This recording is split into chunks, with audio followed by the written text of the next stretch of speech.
ॐ सहनाववतु सहनौ भुनक्तु सह वीर्यं करवावहै तेजस्विनावधीतमस्तु मा विद्विषावहै।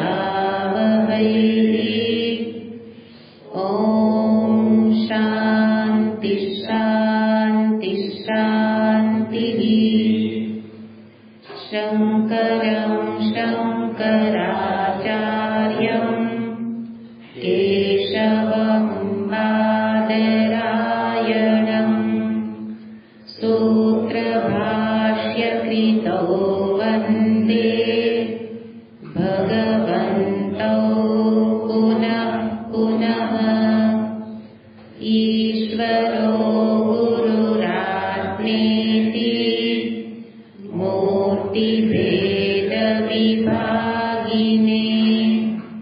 व्योमवद्व्याप्तदेहाय दक्षिणामूर्तये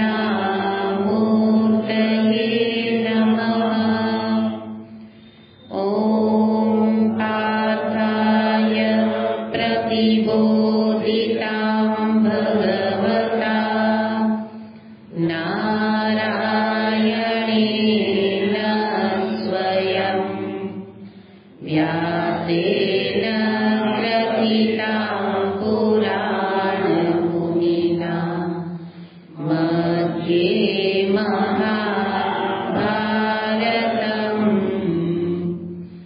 अद्वैतामृतवर्षिणीं भगवतीम् अष्टादशाध्यायिनीम्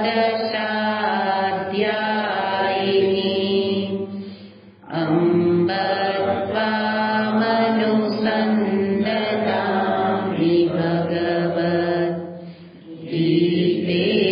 भवद्वेषिणीम्।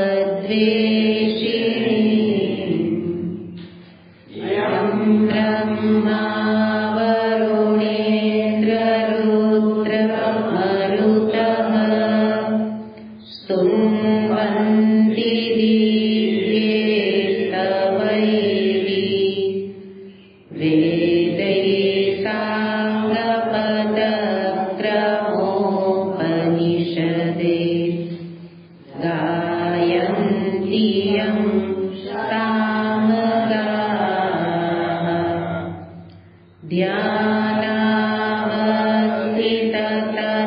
ध्यानावस्थिततद्गतेन मनसा पश्यन्ति यं योगिनो यस्यान्तं न विदुःसुरासुरगणा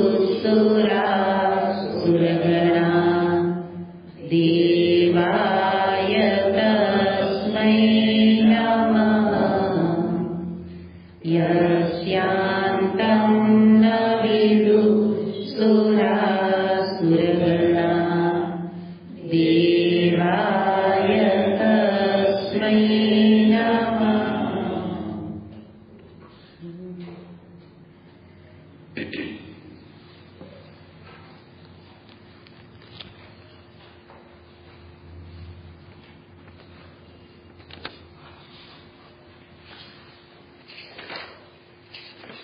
अध्याय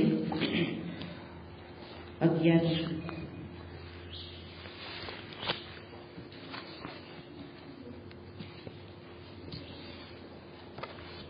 श्रीभगवानुवाच न हि देहभृता शक्यं त्यक्तुं कर्माण्यशेषतः यस्तु कर्मफलत्यागी सत्यागीत्यभिधीयते। अनिष्टमिष्टं मित्रं च त्रिविधं कर्मणः फलम् भवत्यत्यागिनां प्रेत्य न तु सन्न्यासिनां क्वचित् पञ्चैतानि महाबाहो कारणानि निबोध मे सांख्ये कृतान्ते प्रोक्तानि सर्वकर्मणाम् अधिष्ठानं तथा कर्ता करणं च पृथग्विधम् विविधाश्च पृथक् चेष्टा दैवं चैवात्र पञ्चमम् शरीरवाङ्मनोभिर्यत् कर्म प्रारभते नरः न्यायं वा विपरीतं वा पञ्चैते तस्य हेतवः तत्रैवं सति कर्तारम् आत्मानं केवलं तु यः पश्यत्यकृतबुद्धित्वात् न स पश्यति दुर्मतिः यस्य नाहं कृतो भावो बुद्धिर्यस्य न लिप्यते अत्वापि स इमान् लोकान् न हन्ति न निबध्यते।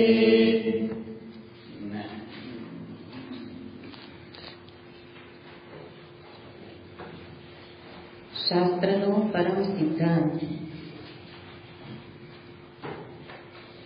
આત્મા જ બ્રહ્મ છે એ પ્રકારે દર્શાવવામાં આવે છે. એને જ ભગવાન અહીંયા એક જ શ્લોકમાં સરળતાથી બતાવી દે છે. એટલા માટે આ શ્લોકને આપણે વિસ્તારથી જોયો કે જેને એ પ્રકારનું જ્ઞાન છે. શું જ્ઞાન છે? તો કે મારા દેહમાં વ્યાપ્ત ચેતન જેનું નામ આત્મા છે એને જે જાણે, કેવી રીતે જાણે? કેવલ શુદ્ધ ચેતન રૂપે.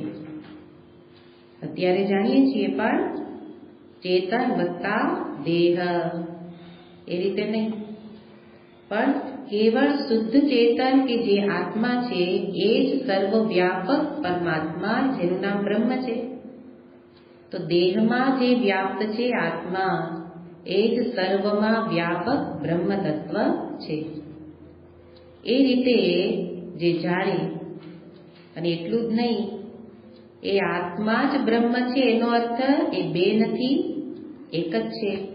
ચેતન તત્વ એક જ છે અને એ બ્રહ્મ જ પરમ સત્ય છે. બ્રહ્મ કે જે ચૈતન્ય તત્વ છે એ જ પરમ સત્ય છે અને એ જ શાસ્ત્રને દર્શાવવું છે. કોઈ પણ જ્ઞાન કોઈ પણ રીતે એ શ્લોક હોય કે મંત્ર હોય, પણ અંતે આ જ વસ્તુને બતાવવી છે. અને અહીંયા પણ ભગવાન અહીંયા દર્શાવે, અનેક ગ્રંથોમાં દર્શાવે, ભૂયોપી પથ્યમ વક્તવ્યમ. કારણ કે ભૂયોપી પથ્યમ, પથ્યમ એટલે જે કલ્યાણકારી હોય, સુપાચ્ય હોય એ વક્તવ્ય. ભૂય વારંવાર કહેવું જોઈએ. એટલે જે સાચું છે તે વારંવાર કહેવું જોઈએ. અને એમાં શ્રુતિને કે સ્મૃતિ ગીતાજીને આળસ નથી. શ્રુતિ પણ માં છે ને ગીતા પણ માં છે. અને માને આળસ ન થાય હે કે બાળકને સાચા માર્ગે લાવવા એ વારંવાર એકની એક વાત કરે. તો અહીંયા પણ એ રીતના સત્યને દર્શાવવા માટે આ રીતે બતાવ્યું કે આત્મતત્વ જ પરમ સત્ય છે. અને એ રીતના જેને જ્ઞાન છે. તો વારંવાર એટલે કહેવું પડે કે અનાદિકાળથી આપણી ખોટી આદતો પડી ગયેલી છે. ખોટી આદત છે એટલે કે સત્ય છે એને મિથ્યા સમજીએ, ખોટું સમજીએ, અને ખોટું છે એને સાચું સમજીએ છીએ. તો કઈ આજકાલની કઈ આ ટેવ નથી, એને ઘણા જન્મો લઈ લીધા અને ઘણા જન્મો પછી આપણને હવે સત્ય સમજવા ભગવાને તક આપી છે ને. આપણે એટલા ભાગ્યશાળી છીએ. નહીં તો ઘણા બધા ગીતાજી વિશે બહુ મોટા વક્તવ્ય આપી દઈએ, પણ ગીતા અને ઉપનિષદમાં કોઈ ભેદ નથી એ વસ્તુ હજી સમજાતી નથી ને. ધર્મ ગ્રંથો ક્યાં છે એ નથી ખબર. ત્યારે આપણને ભગવાને આ સત્ય સમજાવવા સુધી પહોંચાડ્યા. પછી વ્યક્તિગત પ્રયત્ન ઉપર આધાર છે. પછી જીવનમાં લાવવા માટે જેટલી તત્પરતા એટલું આ સત્ય જીવનમાં પચાવી શકે. અને જેણે પચાવ્યું એનું જ નામ જ્ઞાની પુરુષ. તો એ પ્રકારે જેને આત્મજ્ઞાન છે કે કેવળ શુદ્ધ ચેતન એ આત્મા, એની અંદર કોઈ કર્મ રહેલું નથી, એ કંઈ કરે નહીં એવું જેને જ્ઞાન છે. તો એ જે કરે ઉપાધિ એના દેહાદિથી થશે, પણ એમાંથી એને કરતા ભાવ નથી, એટલે એને કોઈ પણ ફળની પ્રાપ્તિ થશે નહીં, ફળ ભોગતા પણ નહીં બને. અને એનાથી વિપરીત એટલે કેવા? તો કે દેહભૃત, જે હમણાં જ આપણે શ્લોકની શરૂઆત કરી વાંચવાની ત્યાંથી, દેહભૃત છે, દેહાભિમાની છે, જેને દેહમાં અભિમાન એટલે અહંભાવ છે, જેમાં મોટા ભાગના આવી જશે. અને એનું કારણ અવિદ્યા, અજ્ઞાનને કારણે દેહ જ સાચો લાગે છે. તો એ દેહને જ સત્ય સમજનારા દેહાભિમાની, તો જેને અભિમાન છે એને પછી દેહ કંઈ કર્મ કરે તો ભાવ શું થશે? મેં કર્યું. એટલે દેહાભિમાન, અભિમાન હશે તો કર્તૃત્વ આવશે, અને જો મેં કર્યું તો ફળ મારે ભોગવવાનું, એટલે ભોક્તૃત્વ આવશે. તો હું કરતા અને હું ફળનો ભોગતા, અને એ બે લક્ષણ વાળાનું જ નામ છે સંસારી. હે ને? તો અમે તો ભાઈ સંસારી બોલતા તરત યાદ આવે કે જો આપણે કરતા ભોગતા સમજીએ છીએ તો ગમે તે આશ્રમમાં હોઈએ, ગમે તે વર્ણના હોઈએ, સંસારી છીએ. પણ જો કરતા ભોગતા નથી સમજતા તો સંસારી નથી. અને જો સંસારી છું, દેહાભિમાન છે તો કર્તૃત્વ છે, કર્તૃત્વ છે તો ભોગતા છું, ફળનો ભોગતા છું. ફળ એટલે પાપ અને પુણ્ય ભોગવવા પડશે. અને તો એ સંસારીને માટે કે છે કે ફલમ ભવતી, પરંતુ સંન્યાસીનામ ફલમ ન ભવતી. પણ સંન્યાસી કે જેને તત્વને પચાવ્યું છે અહમ રૂપે, પોતાને શુદ્ધ ચૈતન્ય સ્વરૂપે જ જુએ છે, એને અવિદ્યા નિવૃત્ત થઈ ગઈ છે, તો એવા સંન્યાસીનામ ફલમ ન ભવતી. એ રીતે અહીંયા બે વસ્તુ બતાવી, અને એને જ અહીંયા ભાષ્યકારે કહ્યું શાસ્ત્રાર્થમ પિંડીકરણાય. આ જ પિંડીકરણ એટલે કે આ જ આખા શાસ્ત્રનું તાત્પર્ય ભેગું કરીને કહી દીધું કે આટલું જ સમજવાનું છે, આ જ વેદાર્થ સાર છે.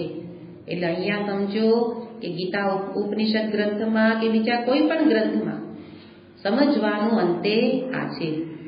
અને એવી રીતના જે કંઈ કર્મ, પછી કર્મ થશે, જ્ઞાન પછી પણ કર્મ થશે. કેવું કર્મ? હત્વા અપી, હનન ક્રિયા. તો અર્જુન માટે હત્વા, આપણા માટે જે કોઈ ક્રિયા કરીએ એ થશે, પણ એના ચિત્તમાં શું સમજદારી છે કે એ મેં કર્યું નથી, દેહમાં ભાવ નથી.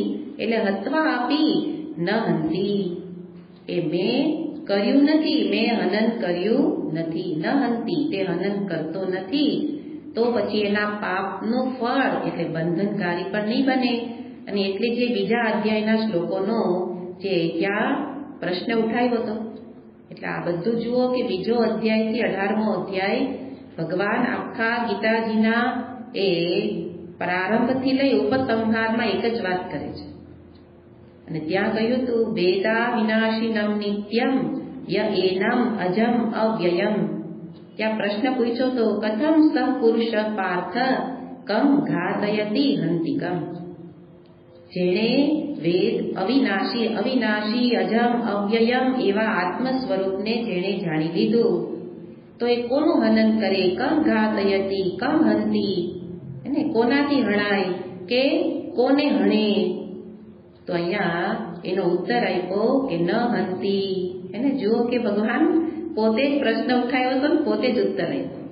ત્યાં કહ્યું હતું કમ હંતી, તો કે ન હંતી.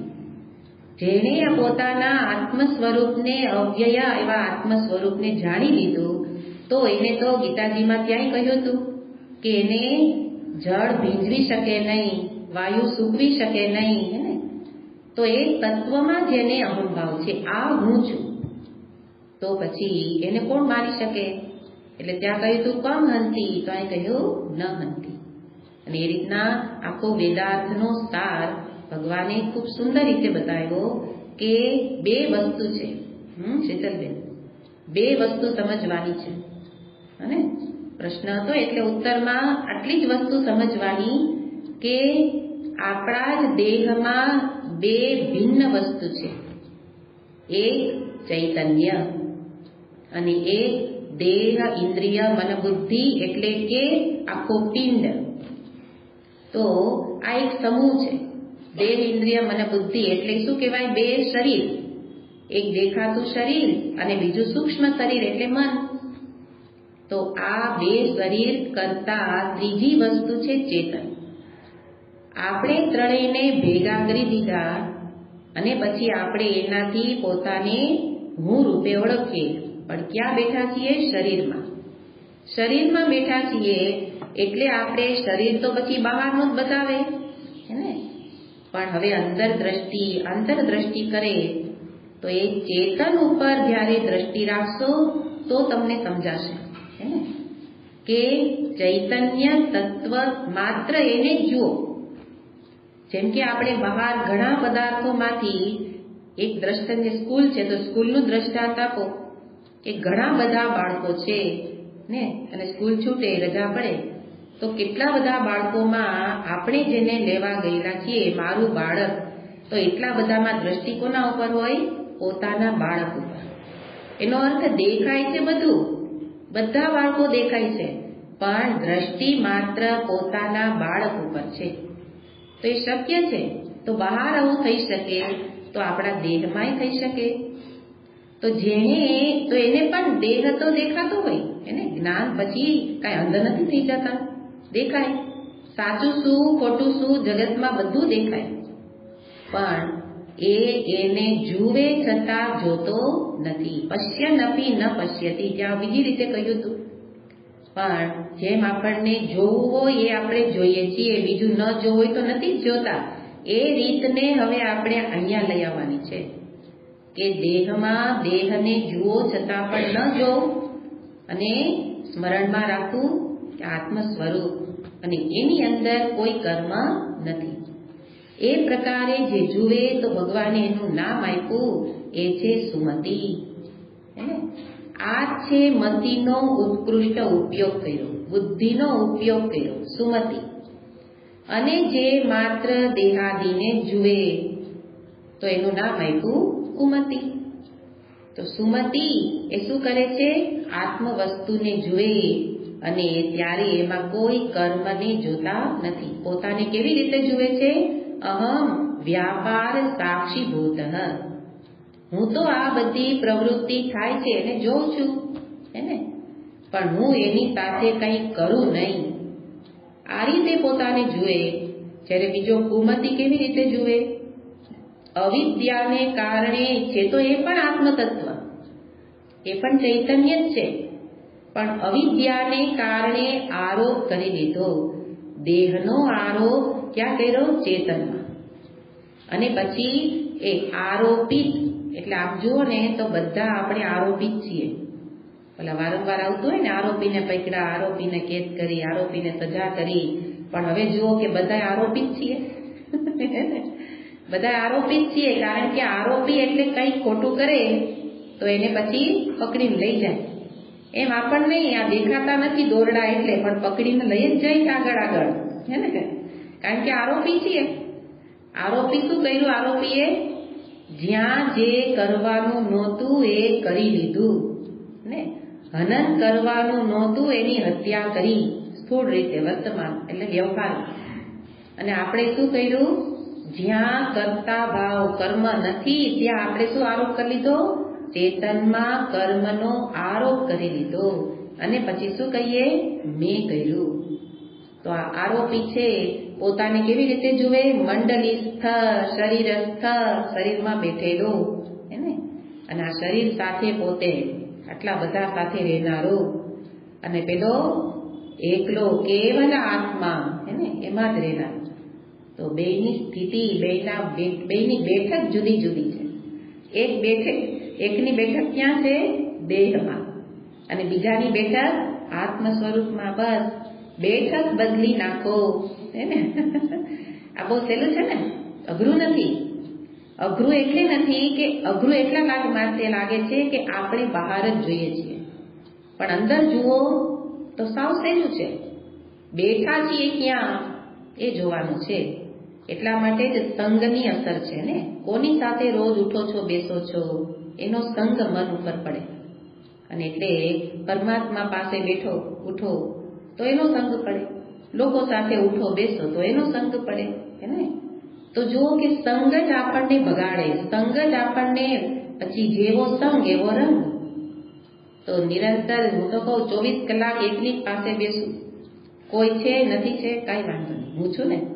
એટલે મેં પહેલા એકવાર સત્સંગમાં કહ્યું હતું કે મેં ભગવાનને વચન આપ્યું છે હું છું ને, અને એણે મને આપ્યું છે હું છું ને. હે ને? તો પછી શું થાય?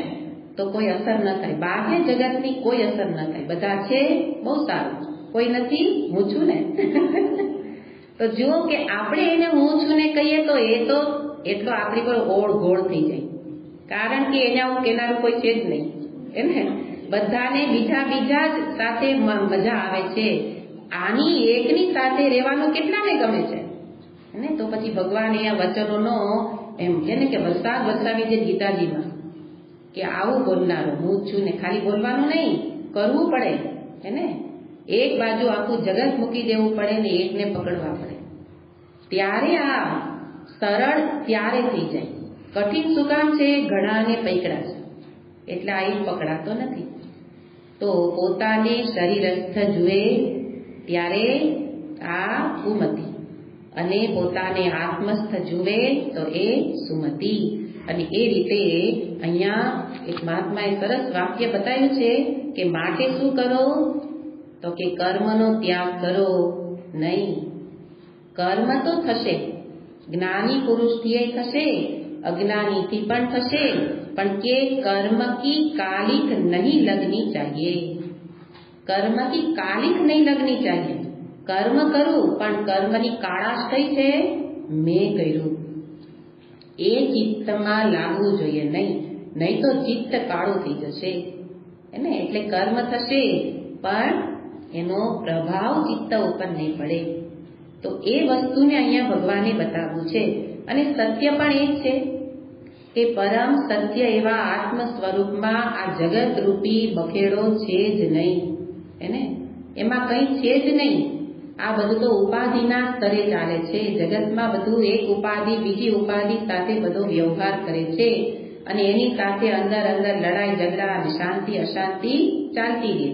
એ બખેડો આત્મ સ્વરૂપમાં નથી. એટલે આત્મ સ્વરૂપમાં એ કંઈ નથી તો કર્મ પણ નથી. કર્મ નથી એટલે જ આ કાલિક નથી, હે ને? આ બખેડા રૂપી કાળાશ.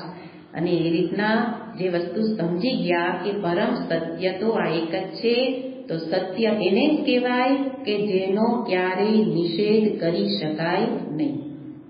સત્યનું લક્ષણ જ આ છે. ત્રણેય કાળે જે હોય એનું નામ સત્ય. તો આપણે દેહને સત્ય માનીએ ને, દેહ સાથે જોડાયેલાને સત્ય માનીએ તો સત્યની વ્યાખ્યામાં આવતું નથી. સત્ય તો એ છે ત્રણેય કાળે જે હોય. તો એ તો ક્યાંક ત્રણેય કાળે રહે છે, એટલે સત્ય છે નહીં. સત્ય છે તો એનો નિષેધ, એનો અભાવ ક્યારેય ન થાય. અને એક જ તત્વ એવું છે કે જે પરમાત્મા રૂપે કહેવાય છે, એટલે એની સત્તાથી બધા સત્તાવાન છે.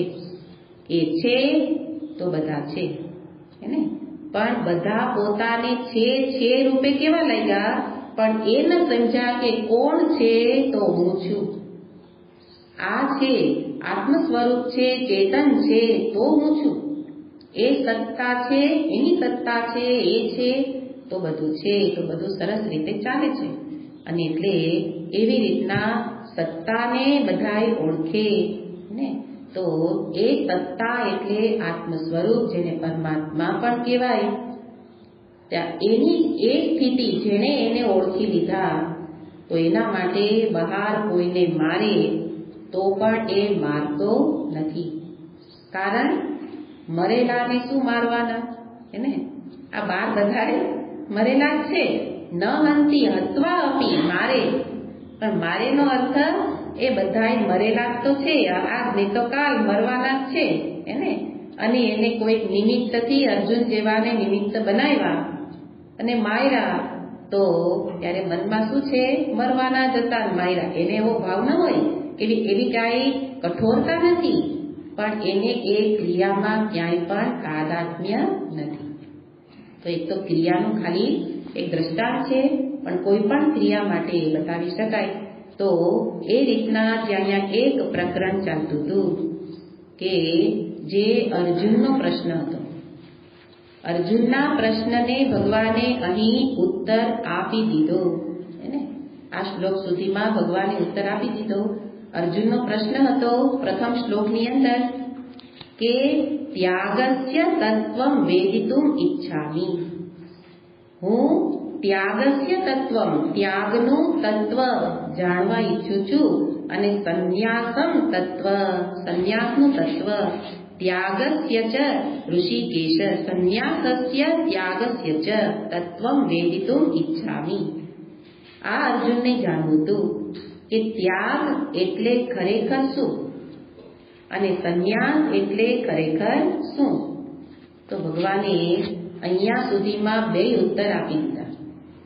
અને એનો ઉત્તર શું સમજ્યા, તો આગળના શ્લોકો યાદ હોય તો ત્યાગનું તત્વ કહ્યું હતું કે ત્યાગ કોને કહેવાય, કર્મના ત્યાગને ત્યાગ નથી કહ્યો, પણ કર્મ કરે છતાંય સંગનો ત્યાગ, આસક્તિનો, કર્માસક્તિ.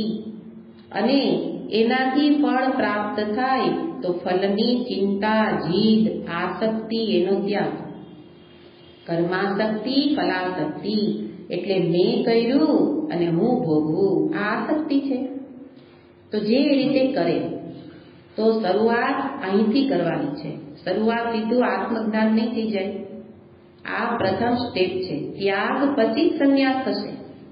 તો ત્યાગ શેનો કરવાનો, કર્મ થશે, પણ કર્મ પાછળની આ ભાવનાનો ત્યાગ, આસક્તિનો ત્યાગ. અને એનાથી ફળ મળશે. શું મળશે, ન દ્વેષ્ય કુશલમ કર્મ, ન દ્વેષ્ય કુશલમ કર્મ કુશલે નાનુસજ્જતે. જેણે આ ત્યાગ કર્યો હશે, પણ જેણે કર્મ છોડી દીધા, તો ભગવાને કહ્યું કે એ તો તામસિક ત્યાગ છે, રાજસિક ત્યાગ છે, કે આ કરીશ તો થાકી જાય એને કાય ક્લેશ ભયા ત્યજે. તો એના કારણે જો કર્મને છોડી દઈએ તો ભગવાન એને સાચો ત્યાગ કહેતા નથી. પણ કર્મ થશે. કયું કર્મ, નિયતમ કર્મ. પાછું એ ધ્યાન રાખવાનું, બીજાના નિયત કર્મ આપણે નથી કરવાના એને. મને સોંપવામાં આવેલું કર્મ કેવી રીતે કરું, આ પ્રકારે આસક્તિના ત્યાગ પૂર્વક. એટલે કે બસ કર્મ થતું રહે, સરસ રીતે થાય, પણ એમાં ક્યાંય જોડાય નહીં. અને ત્યારે કોઈ પણ કર્મ સામે આવશે એનો એ દ્વેષ નહીં કરે. અકુશળ કર્મ, ન ગમતું કર્મ આવશે તો એનો એ દ્વેષ નહીં કરે. અને કુશળ એટલે ગમતું કર્મ આવશે તો એની સાથે એ રાગ નહીં કરે. એનો અર્થ શું, બંને સામે ઉપસ્થિત જે કોઈ કર્મ હોય, સારું કે ખરાબ, પણ આગળ કહ્યું હતું કે ઈશ્વરાર્પણ ભાવથી કરતા લે, અને એ પ્રકારે જે કરે એનું નામ ત્યાગ. આ છે ત્યાગનું તત્વ, એટલે રહસ્ય.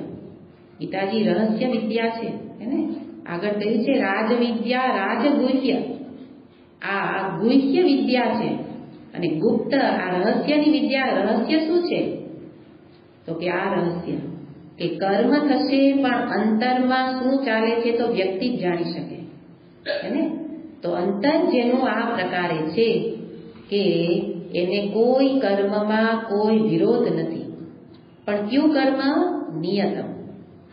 એમાં નિરંતર આ પ્રકારે ત્યાગ કરતા કરતા, સંગનો ત્યાગ, ફલબુદ્ધિનો ત્યાગ, એટલે શું મળશે એના ઉપર જેની નજર નથી, અને ત્યારે એનું ચિત્ત શુદ્ધ થવા લાગે. આ ત્યાગ છે એ પરમ પવિત્ર જળ જેવું છે. એ શું કરે? ચિત્તની કાળાશને દૂર કરી દે, મલિનતા, અશુદ્ધિને. અને અશુદ્ધિ શું હતી? કામના. શું મળશે? એ કામના છે. એ કામનાને આવો ત્યાગ દૂર કરી દે, ચિત્ત શુદ્ધ થાય. પછી આગળ આપણે બધા સ્ટેપ જોયા જ છે કે પછી જિજ્ઞાસા સાચી જન્મે કે મારે હવે આ જ જોઈએ છે, મારે હવે આ જ જાણવું છે. હવે ક્યાંય પણ મન જાય જ નહીં. પણ જિજ્ઞાસા નથી, કુતૂહલથી સાંભળીએ તો અનેક જગ્યાએ મન જાય, તો કાંઈ વાંધો નહીં, એને કોક દિવસ તો કામ લાગશે. પણ તત્પરતાથી લાગી ગયો. કોણ લાગી શકે? ચિત્ત શુદ્ધ થયું એ. તો આગળ જિજ્ઞાસા, ગુરુ ઉપસદન, ગુરુની પ્રાપ્તિ, પછી સાચું શ્રવણ પ્રાપ્ત થાય, અને ત્યારે આગળ સંન્યાસનો અધિકારી. અને સંન્યાસનું લક્ષણ શું? તો એને બતાવ્યું કે ત્યાગનું તત્વ બતાવ્યું. અર્જુને પૂછ્યું હતું ત્યાગનું તત્વ એટલે સાચો ત્યાગ કોને કહેવાય? તો એ જવાબ આપ્યો, અને એનાથી ચિત્ત તૈયાર થયું. અને સંન્યાસ એટલે શું? સંન્યાસ માટે પણ આગળ બતાવ્યું કે જે આ પ્રકારે જેને શ્રવણ આદિ દ્વારા આત્મ તત્વને જાણી લીધું, અને જાણ્યા પછી તો આપણે જાણી લીધું, પણ એવું નહીં, અહમ રૂપે જેને જાણી લીધું, એટલે કે હવે પોતાને શરીર આખા સંઘાતમાં જોડાયેલો નથી જોતો, પણ સંઘાતની વચ્ચે પોતાને અલગ જુએ છે, પોતાને આત્મ સ્વરૂપે જુએ. તો એના માટે શબ્દ વાપરો કે આ સંન્યાસનું લક્ષણ છે. બહાર કાંઈ અભિવ્યક્તિ તો પછી થાય, પણ અંતરમાં પેલા સંન્યાસ. અને શું છે? ન અહમ કૃત ભાવ. આ સંન્યાસનું મર્મ, આ તત્વ છે, આ રહસ્ય છે કે હું કંઈ કરતો નથી. કારણ એનો હું ક્યાં બેઠો છે? દેહથી ભિન્ન. અને એટલે બુદ્ધિ ન લિપ્યતે, બુદ્ધિ એમાં લેપ, ફળ પ્રાપ્ત થાય તો બુદ્ધિ લેપ કરતી નથી, પ્રભાવ પડતો નથી. અને ત્યારે એના માટે આ બે વસ્તુ નથી કે મેં આ કર્યું, સારું કર્યું, કિમહમ સાધુ ના કરવમ, કિમહમ પાપમ કરવમિતિ. મેં કેમ સારું ન કર્યું, મેં કેમ ખોટું કર્યું. એને સતત આપણા મનમાં ઘર્ષણ ચાલતું હોય. તો બરાબર છે, અજ્ઞાન દશામાં તો એ થવું જ જોઈએ કે ખોટું થાય તો એ મનમાં ઘર્ષણ થવું જોઈએ. પણ હવે જેને આત્મ સ્વરૂપમાં ચિત્ત લાગેલું છે, તો એને જે એનાથી ખોટું કર્મ અજાણતા થાય અલગ વસ્તુ છે. બાકી જેને હવે કોઈ કામના નથી તો ખોટું કર્મ શું કામ થાય એને? અને એટલે એની બુદ્ધિ પર આ બે વસ્તુનો પ્રભાવ પડતો નથી, અને એટલે એનાથી જે કોઈ કર્મ થશે એનાથી લેપાયમાન નહીં થાય. તો આ છે સંન્યાસનું લક્ષણ. તો આ બધું જ ચિત્તમાં પરિવર્તન થાય. ત્યાગ પણ ચિત્ત બતાવે, સંન્યાસ પણ ચિત્ત બતાવે. અને એ ચિત્તની સ્થિતિ બદલે ત્યારે સમજો કે આ જ્ઞાન જીવનમાં પચાવ્યું છે. બાહ્ય જગતનો પ્રભાવ, બાહ્ય જગતનો વાર્તાલાપ, એને એમાં રસ ધીરે ધીરે બંધ થઈ જાય, ઓછો કરતા કરતા બંધ થઈ જાય. અને ત્યારે એકમાં જ રહેવાની જેને ઈચ્છા થાય એનું નામ એકાંત. સાચું એકાંત આ છે. એકાંત એટલે જેને એકમાં જ રહેવાની ઈચ્છા થાય. બાહ્ય પ્રવૃત્તિ જરૂરી કરું, બાકી એકમાં જ રહેવું છે. અને એ પ્રકારે આ સંન્યાસનું તત્વ પણ બતાવી દીધું. તો એ રીતે બતાવ્યા પછી એમ જુઓ તો અર્જુનના પ્રશ્નનો ઉત્તર તો અપાઈ ગયો, પણ ભગવાન હજી કેમ ને કે શ્રુતિ માની જેમ ગીતા માં છે. એટલે ઘણીવાર બાળકને જરૂરી વાતો બાળક ન પૂછે તોય કેવી પડે કે આટલું તને નહીં ખબર હોય. એવું સમજીને ભગવાન હવે એક આખો વિષય 40 શ્લોક સુધી દર્શાવે છે, જેની પ્રતિજ્ઞા 18 અને 19 બે શ્લોકોમાં પ્રતિજ્ઞાનો અર્થ શું કે હવે શું કહીશ આ પ્રકારે બતાવે અને પછી એનો વિસ્તાર કરે. તો એને બતાવતા આગળ 18મો શ્લોક પહેલા બતાવતા કહે છે,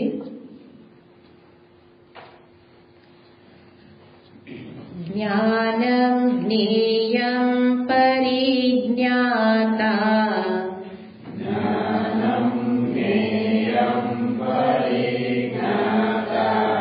ત્રિવિધા કર્મ ચોદના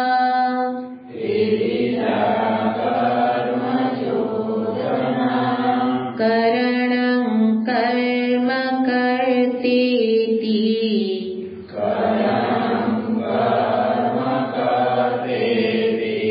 ત્રિવિધ કર્મ સંગ્રહ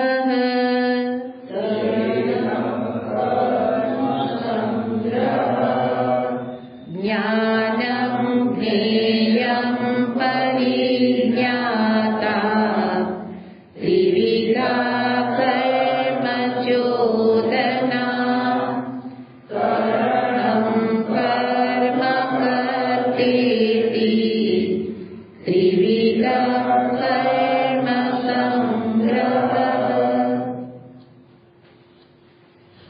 ભગવાન વિષયનો પ્રારંભ કરે છે, પણ આ કઈ આગળના વિષયથી કોઈ સંપૂર્ણ અલગ વિષય નથી. આગળ જેની વાત કરી કે આ પ્રકારે જે કર્તા ભાવથી કર્મ કરે છે, એક વ્યક્તિ કે જેણે પોતાને કેવળ આત્મ સ્વરૂપે જાણી લીધું તો એના માટે કોઈ કર્તૃત્વ નથી રહેતું. અહંકૃત ભાવ ન અસ્તિ, એને કોઈ મેં કર્યું એવો ભાવ નથી થતો. પણ મોટા ભાગનાને તો હજી આગળની યાત્રા બાકી છે, એટલે એને કંઈ ભગવાને વિસ્તારથી સમજાવવું પડશે, કારણ કે લોકો બધા એ અવિદ્યાના ક્ષેત્રમાં જ રહેલા છે. જે એક તત્વ જેને આગળ અહીંયા બતાવ્યું કે કેવળ શુદ્ધ ચૈતન્ય, એ માત્ર એક ઉપર જ જેની દ્રષ્ટિ છે એ આત્મજ્ઞાની છે ને, એના માટે તો કોઈ કહેવાનું રહેતું નથી. એને તો ફલમ ન ભવતી કહી દીધું, ન નિબધ્યતે કહી દીધું, એટલે બંધન મુક્તિ એટલે મોક્ષ એને તો દર્શાવી દીધો. પણ બીજાનું શું? બીજા એટલે કોણ? કે જેણે પોતાના જ શુદ્ધ ચૈતન્ય કે જેને આત્મા કહેવાય એના ઉપર અજ્ઞાનને કારણે આરોપ કરી દીધો. શું આરોપ કર્યો? કે આ હું કરું છું. હે કરે છે કોણ? આગળ કહી દીધું, 5 કારણ બતાવ્યા. અધિષ્ઠાનમ તથા કર્તા કર્ણમ ચેષ્ટા, હે ને આગળ એક શ્લોકમાં 13મા શ્લોકમાં બતાવી દીધું હતું કે આ 5 કારણ થઈ અને કર્મ થાય. એટલે કે શરીર, ઇન્દ્રિય, મન, બુદ્ધિ બધા ભેગા થઈ અને 5મું દૈવમ પ્રારબ્ધ બધું ભેગું થઈ અને કર્મ થાય છે. આ કહ્યું, પણ ભગવાનને હજી વધારે એમાં સમજાવવું છે કે જે વ્યક્તિ આ પ્રકારે કરે છે, જે આત્મ સ્વરૂપની સન્નિધિથી થાય છે અને દેહાદી કર્મ કરે છે, પણ દેહમાં જે બેઠેલા છે તો એ શું સમજે છે? મેં કર્યું. તો એવા અવિદ્યાગ્રસ્ત જીવો કે જે કેવા છે? બધા આરોપી, હે ને બધા આરોપી છીએ. આરોપ કરી લીધો છે તો કે છે કે એનાથી તો કર્મ થશે અને એમાં કર્તા ભાવ પણ રહેશે. હવે એને માત્ર સમજાવવું છે. ભગવાને હવે એક વિભાગ અલગ કરી દીધો. કયો વિભાગ કરી દીધો અલગ? ત્યાગી સંન્યાસીને જુદા કરી દીધા.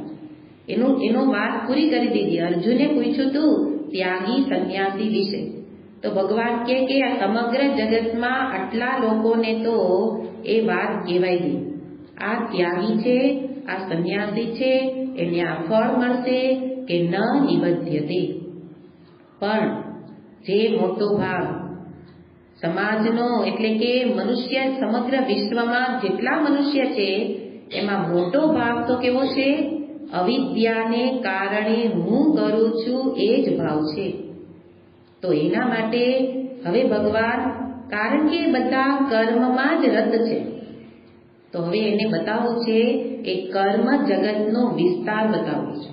એટલે હવે જ્ઞાનની વાત એ વિશેષ નહીં આવે, પણ એ કર્મમાં પણ સમજાવવું છે કે ખાલી એકલો હું કરતાથી કોઈ કામ થાય નહીં. તો કોણ કરે? તો અહીંયા ભગવાન વિભાગ કરીને બતાવે છે. ગુણ દ્રષ્ટિથી વિભાગ કરે છે. 3 ગુણ, સત્વ, રજસ, તમસ, જે 17મા અધ્યાયમાં કર્યા હતા. 4 વિષય બતાવી દીધા, દાન, યજ્ઞ ઇત્યાદિ. અને અહીંયા ભગવાન હવે એ 3 ગુણ ફરી પાછું આપણે જોવાનું કે એમાંથી ભગવાન જેને સાત્વિક રૂપે બતાવશે એ સાત્વિક કરતા થવાનો પ્રયત્ન કરવાનો છે. ભગવાન ઓળખાવશે આગળ જતા કે આ તામસિક કરતા છે. ભલે કરતા સમજો, આપણે પેલા સમજવાનું કે ભગવાને સ્પષ્ટ વિભાગ કરી દીધા કે જેને એક આત્મ સ્વરૂપમાં જ સ્થિતિ છે એની વાત તો પૂરી કરી, પણ જેને દેહાદિમાં અહંભાવ છે, એની સાથે કરતા ભાવ છે, તો એને હવે સમજાવતા કે છે કે ભલે હું મને કરતા સમજું, તો હવે તમે પોતાને સમજી લ્યો કે આપણે કયા પ્રકારના કરતા છીએ, સાત્વિક છીએ, રાજસિક છીએ કે તામસિક છીએ. તો ગુણ દ્રષ્ટિથી 3 વિભાગ કરે છે.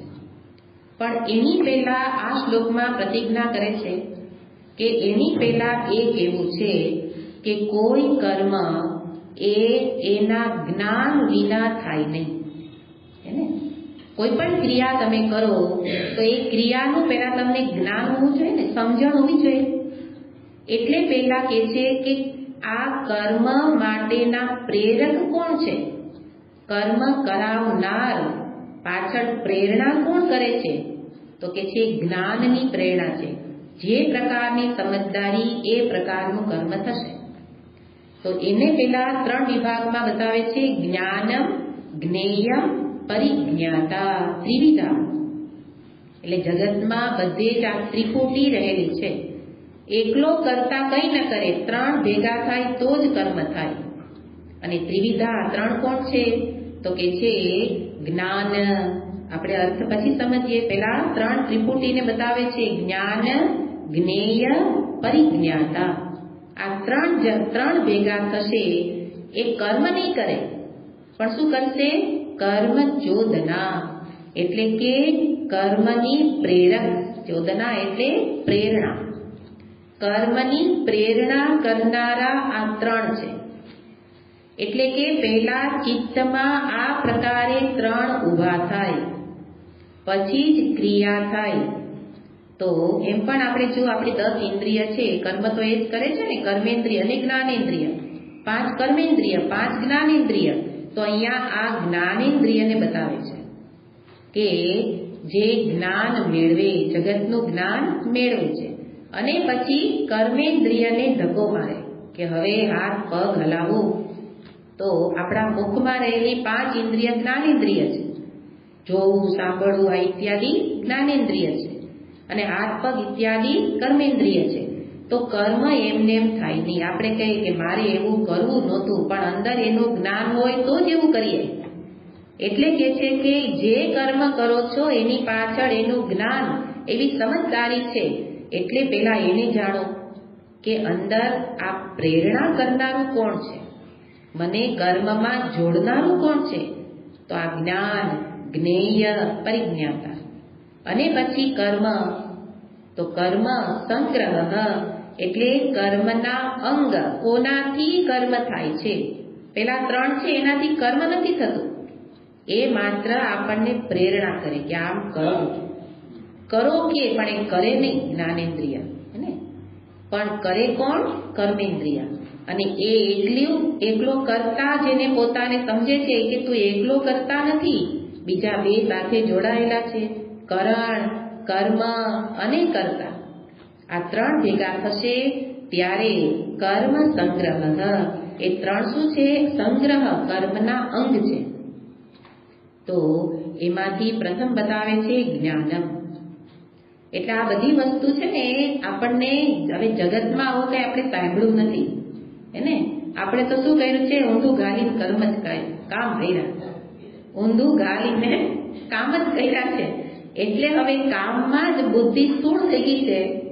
એટલે હવે આ બુદ્ધિને થોડી ધારદાર કરવા માટે ભગવાન સમજાવે છે કે આગળ તો સમજાવી દીધું કે ચૈતન્ય તત્વમાં કોઈ કર્મ નથી, દેહાદિમાં કર્મ છે, પણ આપણે દેહાદિમાં બેઠા છીએ તો આપણને હવે વધારે વિસ્તારથી સમજાવે છે કે તમે પોતાને કરતા સમજો છો તો એની પૂર્વે આટલું જ્ઞાન મેળવી લો કે કોઈ કર્મ જ્ઞાન વિના થાય નહીં. જ્ઞાનમ પેલું જાનાતી ઈચ્છતી કરોતી, આ નિયમ છે. પહેલા જાનાતી, પહેલા જાણે, પછી ઈચ્છતી, ઈચ્છા કરે, અને પછી કરોતી, પછી કર્મ થાય. અને અંતે આપણને એ આગળ એટલે આપણને 1-2 શ્લોકોમાં સમજાઈ નહીં જાય, કારણ કે આ તો પ્રતિજ્ઞા છે. પ્રતિજ્ઞા એટલે ટૂંકમાં કહે છે કે આટલું હું કહીશ. એટલે અત્યારે આપણને વ્યાખ્યામાં ન સમજાય તો આપણે 40 શ્લોક સુધી રાહ જોવાની, પણ શ્રવણ કરવું પડે. શ્રવણ કર્યા વિના નહીં સમજાય. પણ આ વસ્તુનો જ વિસ્તાર 23 શ્લોકો, 40 સુધી એટલે આ 18મા શ્લોકથી 40 શ્લોક સુધી એટલે 23 શ્લોકોમાં ભગવાન આ વિસ્તાર કરવાના છે. પણ અહીંયા ખાલી વ્યાખ્યા જોઈ લઈએ તો કે જ્ઞાન એટલે શું, તો ભાષ્યકાર એની વ્યાખ્યા કરે છે, જ્ઞાયતે અનેન ઇતિ જ્ઞાનમ. જ્ઞાનેન અને જ્ઞાયતે અનેન સર્વ વિષય, બધા જ વિષયને જેના વડે જણાય છે એ જ્ઞાન. અવિશેષેણ એટલે કોઈ એક વસ્તુનું જ્ઞાન નહીં, પણ સામાન્ય જ્ઞાન. જેમ કે આ ઘડિયાળ છે તો મેં ઘડિયાળને જોઈ, તો એ જોયું એ શું થયું? જ્ઞાન, જોવાનું જ્ઞાન. પણ એ શું થયું? વિશેષ જ્ઞાન થયું. ભાષ્યકાર કહે છે એવો અર્થ અહીંયા નથી. અહીંયા તો સામાન્ય જ્ઞાન એટલે કે કોઈ પણ વિષયનું જ્ઞાન એને પહેલા થાય, પછી તમારા અંદરમાં જે વિષયનું વિશેષ જ્ઞાન જન્મે એને તમે એના માટે કર્મ કરો. તો પેલા ઘડિયાળ જોઈ પછી ઘડિયાળ ઉઠાવવાનું કર્મ થશે, એને તો એ રીતના કે છે કે જ્ઞાન એટલે શું? તો આ છે જ્ઞાન કે જેમાં શું છે? આપણા ચિત્તમાં આ જ્ઞાન રાશિ અંદર ભરેલી જ છે, કારણ કે સ્વરૂપ જ જ્ઞાન સ્વરૂપ છે, ચૈતન્યમાં જ જ્ઞાન સ્વરૂપ છે. એટલે વાસ્તવમાં આત્મ સ્વરૂપ છે તો જ્ઞાન થાય છે, અને જ્ઞાન સ્વરૂપ છે, અને બધા વિષયોનું જ્ઞાન એનાથી જ થાય છે. તો પેલા આ જ્ઞાન શબ્દને કીધું કે જ્ઞાન થશે પછી ક્રિયા થશે. આ વસ્તુ અહીંયા સમજાવવી છે. તો જ્ઞાનમ એટલે શું? તો કે આંખ જુએ, કાન સાંભળે, આ બધા સામાન્ય જ્ઞાન છે. પછી સ્પેશિયલ કે જેને સ્પેશિયલ કહેવાય ને, કે પછી આંખે જોયું એક વિષયને, જેમ કે ઘડો મેં જોયો તો ઘટ જ્ઞાન, એ જ્ઞાન અહીંયા નથી, પણ બધી ઇન્દ્રિયો, જ્ઞાનેન્દ્રિયો જે જ્ઞાન મેળવે, પણ કોના વિના ન થાય? આત્મા વિના. આત્મા છે તો આંખ જુએ છે, ચેતન છે તો કાન શ્રવણ કરે છે ને, એટલે એ તો બધા એની સાથે જ છે. પણ અહીંયા કોની વાત ચાલે છે? પેલો અવિદ્યાગ્રસ્ત જીવ કે જે શું જુએ છે? આત્માની સાથે ઇન્દ્રિયને પણ જુએ છે, બે જોડીને જુએ છે. અને એટલે એ પ્રકારે અહીંયા જ્ઞાન શબ્દ કીધો. તો એ રીતના સૂર્ય, ચંદ્ર, પ્રકાશ આ બધા જ કેવા છે? પ્રકાશિત સ્વરૂપ છે. પછી એના પ્રકાશમાં વિશેષ દેખાય. એવી રીતે આત્મ સ્વરૂપ જ્ઞાન સ્વરૂપ છે, પછી એની હાજરીમાં કોઈ વિશેષ જ્ઞાન થાય, હે ને?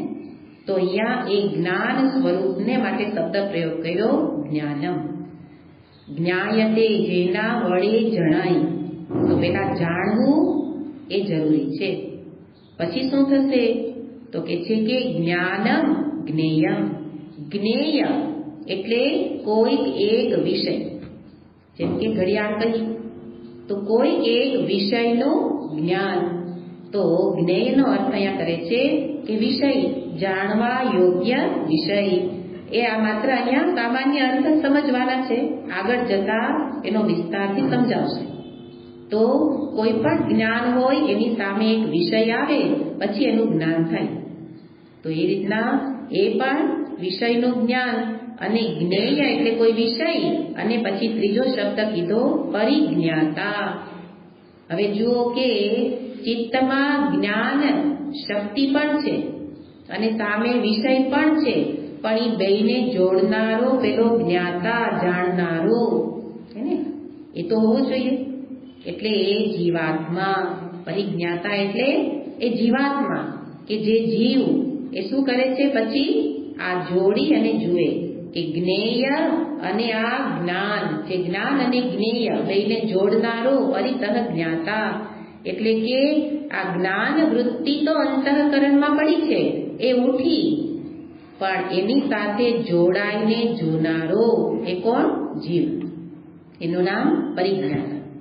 તો પરિજ્ઞાતા એ ખરેખર તો જુઓ તો આ જોનારો આત્મા જ છે, ચેતન વિના તો કંઈ દેખાય નહીં એને. પણ જ્યારે જેની સાથે જોડાય એવું નામ પડે. જેમ કે આંખની સાથે જોડાય તો એ બની ગયો દ્રષ્ટા, શબ્દ સાથે જોડાયો તો શ્રોતા, એને રૂપ સાથે જોડાયો દ્રષ્ટા, શબ્દ સાથે જોડાયો શ્રોતા. એવી રીતના એક આત્માના જ અલગ અલગ નામ પડ્યા, અને એનું નામ પરિજ્ઞાતા, કે જે કેવો છે? બુદ્ધિ સાથે જોડાયેલું ચૈતન્ય. આગળ વાત કોની કરી? એકલું ચેતન છે એને જે જાણે, તો એની અંદર કોઈ કર્મ નથી. પણ હવે એ ચેતન જ્યારે મારી બુદ્ધિમાં તાદાત્મ્ય કરી લે ત્યારે બની ગયો પરિજ્ઞાતા. અને એ જે એમાં અભિમાન કે આ મારી બુદ્ધિ હે ને, અને જીવાત્મા, એનું નામ પરિજ્ઞાતા. આ ત્રણ જ્યારે ભેગા થાય ત્યારે જ કોઈક જાણવાની ક્રિયા થાય.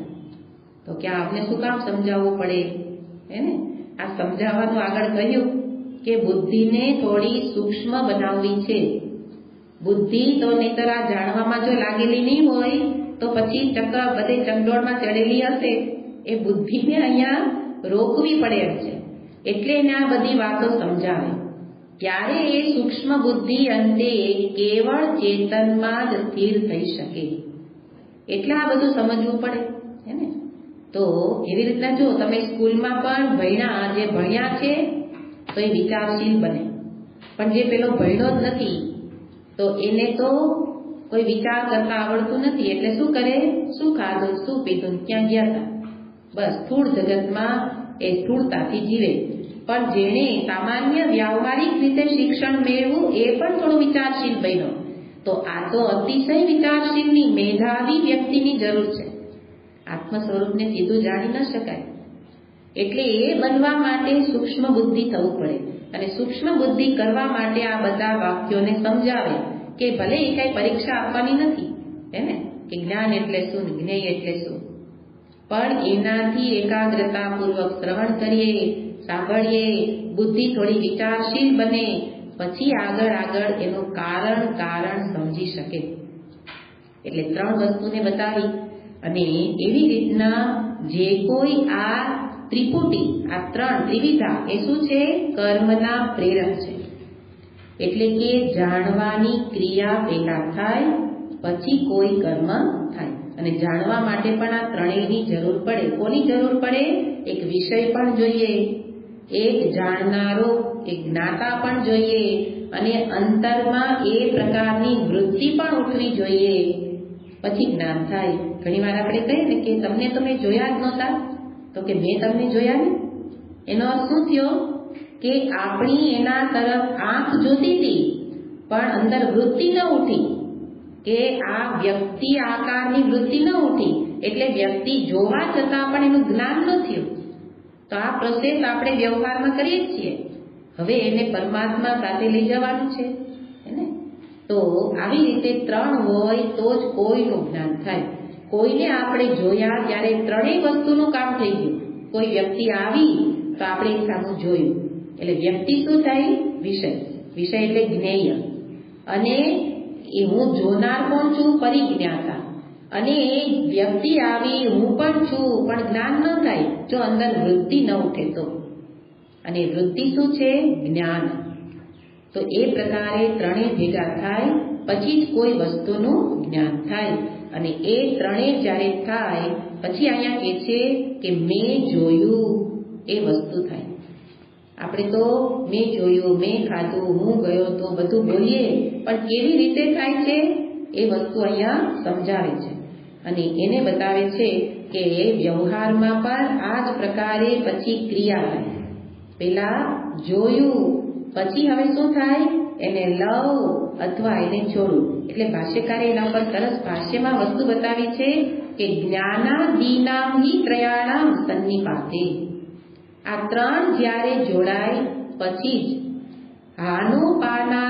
હાનોપાદાનાદિ પ્રયોજન સર્વકર્મારંભસ્ય. પછી હાન ઉપાદાન એટલે ગ્રહણ અને ત્યાગ રૂપી ક્રિયા થશે. તો કર્મ આપણને થાય કે કરી લીધું, પણ કરતા પૂર્વે આ બધી અંદર પ્રક્રિયા ચાલે છે. તો શું પ્રક્રિયા થઈ? પેલા ત્રણ આ પરિબળો જોડાયા. એક પેલો વ્યક્તિ, એક હું, અને અંતરમાં એ વ્યક્તિનો વિચાર. ત્રણ ભેગા થાય પછી એ વ્યક્તિને મેં જોઈ, અને અંતરમાં સાથે સંસ્કાર પડ્યા છે બુદ્ધિમાં, એટલે એને પેલા આપણે જોઈ છે એટલે યાદ આવ્યું. વૃત્તિમાં બધું આ ઉમેરાઈને આવે કે એ કોણ છે, એનું નામ શું છે, કોના દીકરા, બધું એક સાથે આવી જાય હે ને. કારણ કે પૂર્વે આપણે એની સાથે મળ્યા છીએ. તો વૃત્તિ શું કરે? અંતરમાંથી આ સંસ્કારો લઈને ઉઠે, અને એ પછી પેલા બુદ્ધિમાં એ સ્મરણ થાય અને પેલી વ્યક્તિની ઓળખાણ થાય. આટલું થયું.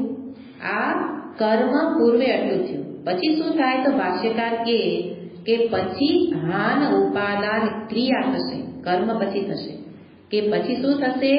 એની સાથે વાર્તાલાપ થશે, એનો આવો સ્વીકાર થશે ને. હાન એટલે એને છોડવાની વૃત્તિ, કે જાઓ અથવા તો આવો એને. આ બધું ક્યારે થયું? પેલા એની સાથે આ ક્રિયા થઈ. તો જ્ઞાનાદિ ક્રિયા થાય પછી જ કોઈ પણ કર્મનો આરંભ થાય. તો કર્મના આરંભ પૂર્વે એની ઓળખાણ જરૂરી છે. આ શું કામ બતાવે છે? કારણ કે આપણને સાચી ઓળખાણ કરાવવા સુધી લઈ જવા છે. પરમાત્માની ઓળખાણ પણ આવી જ રીતના થાય, પણ એ પછી બતાવશે. પહેલા આપણને વ્યવહારિક વસ્તુ બતાવે છે કે કોઈ પણ કર્મ આવો જાઓ, એ હાન ઉપાદાન લાવો મૂકો હે ને. તો બધી ક્રિયા થઈ. તો એની પૂર્વે શું થયું? પહેલા મેં ઘડિયાળને જોઈ. આ ઘડિયાળ શું છે? જ્ઞેય. ત્રણ શબ્દને દ્રષ્ટાંતથી સમજવાના. ત્રણ શબ્દમાં ઘડિયાળ જ્ઞેય, હું જાણનારો પરિજ્ઞાતા, અને અંતરમાં વૃત્તિ ઉઠી આ ઘડિયાળ છે ને. તો એવી રીતના જ્ઞાન થયું. પછી ભાષ્યકારે કીધું કે પહેલા જ્ઞાન થાય પછી જ હું વિચાર કરું કે આ જરૂરી છે તો લાવો લઈ લો. એટલે શું કર્યું? ઉપાદાન. જરૂરી નથી, છોડી દો. તો શું થયું? હાન. તો આ જે કર્મ થયું ને, લેવાનું મૂકવાનું, એ બધું પછી થશે. એવી રીતના અહીંયા કહે છે કે પ્રવૃત્તિની પૂર્વે, કર્મની પૂર્વે આ ત્રણ વસ્તુ એ હોવી જોઈએ. અને એ માત્ર આ જાણવાનું કાર્ય બુદ્ધિ જ કરી શકે. એટલે અહીંયા બુદ્ધિની સાથે જોડાયેલાને પરિજ્ઞાતા કહ્યું. દેહ સાથે જોડાયેલા ન કહ્યું, પણ પરિજ્ઞાતાનો અર્થ શું કર્યો? બુદ્ધિ સાથે જોડાયેલું ચૈતન્ય. કારણ કે બુદ્ધિમાં જાણવાનું સામર્થ્ય છે. આપણા આખા શરીરમાં બીજા કોઈ અંગમાં એ સામર્થ્ય નથી. એટલે બુદ્ધિ સાથે જોડાવ તો જ જ્ઞાન થાય. મન સાથે જોડાવ તો જ્ઞાન ન થાય, હે ને? બુદ્ધિ સાથે જોડાય એટલે અહીંયા સામર્થ્ય છે એ મુજબ થશે. એટલે એવી રીતના જેમ કે કોઈ પણ વસ્તુ, આપણે વસ્તુને દ્રષ્ટાંતથી જ સમજવાનું છે, વધારે દ્રષ્ટાંત. જેમ કે ભોજનમાં લાડુ પીરસવામાં આવ્યા, હે ને? તો અહીંયા એ લાડુ એ મારા માટે શું થઈ ગયો? જ્ઞેય. 3 શબ્દને જોવાનો છે. લાડુ શું છે?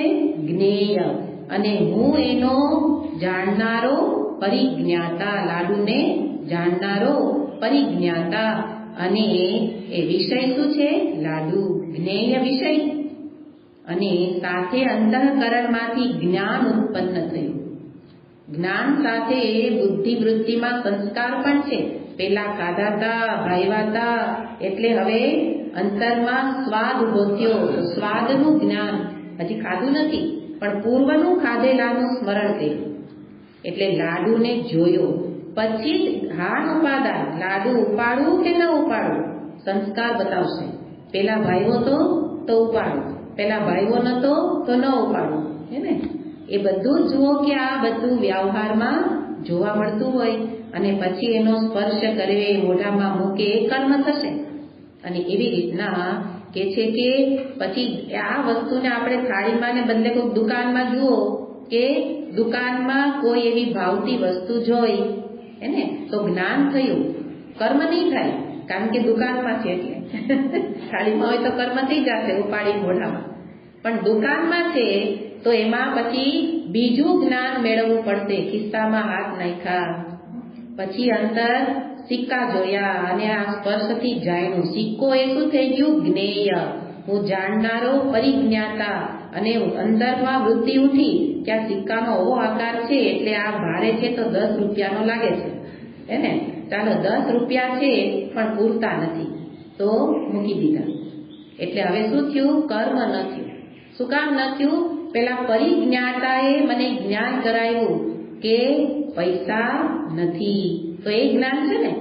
આ જ્ઞાન થયું. પૈસા નથી, પૈસા છે, એવી રીતના પેલી વસ્તુ જોવી, આ બધું જ્ઞાન થાય. પછી જ આગળ ક્રિયા થાય. અને ક્રિયામાં પણ કોઈ એક કરી ન શકે. ક્રિયામાં 3 જોઈએ. કોણ જોઈએ? કરણ, કર્મ, કર્તા. એમાં કરણ, કર્તા, કરનારો પણ જોઈએ. કરણ એટલે જે ઇન્દ્રિય છે એ પણ જોઈએ. અને પછી ક્રિયા પણ થવી જોઈએ. ઈચ્છા તો હતી કે લાડુ જોઈએ છે, દુકાનમાંથી લઈ આવવું, પણ કર્મ જ નહીં થાય. એને કર્તા હાજર છે, કરણ પણ છે, પણ ક્રિયા ન થાય લેવા જવાની, તો કર્મ નહીં થાય. એટલા માટે કર્મ પૂર્વે આ બધું થાય. આનો વિસ્તાર આગળ આવશે, પણ અહીંયા આપણે માત્ર શબ્દોને સમજ્યા. ભગવાન કહે છે હવે મારે આ કહેવું છે કે કર્મ કરો છો, કરતા ભાવથી કરો છો, તો એની અંદર પણ તમે એકલા કરતા નથી. કેટલા બધાનો સહકાર છે. પેલા 5 અધિષ્ઠાન વગેરે તો કહ્યા, પણ આ બીજા 3 ઉમેર્યા. એટલે હવે આમાં આપણે અભિમાન ક્યાં કરીએ કે મેં કર્યું, બરાબર? પણ વિસ્તારથી પછી જોઈશું. ઓમ પૂર્ણમદ પૂર્ણમિદં પૂર્ણાત પૂર્ણમુદચ્યતે પૂર્ણસ્ય પૂર્ણમાદાય પૂર્ણમેવાવશિષ્યતે. ઓમ શાંતિ શાંતિ શાંતિ. હરિ ઓમ. શ્રી ગુરુભ્યો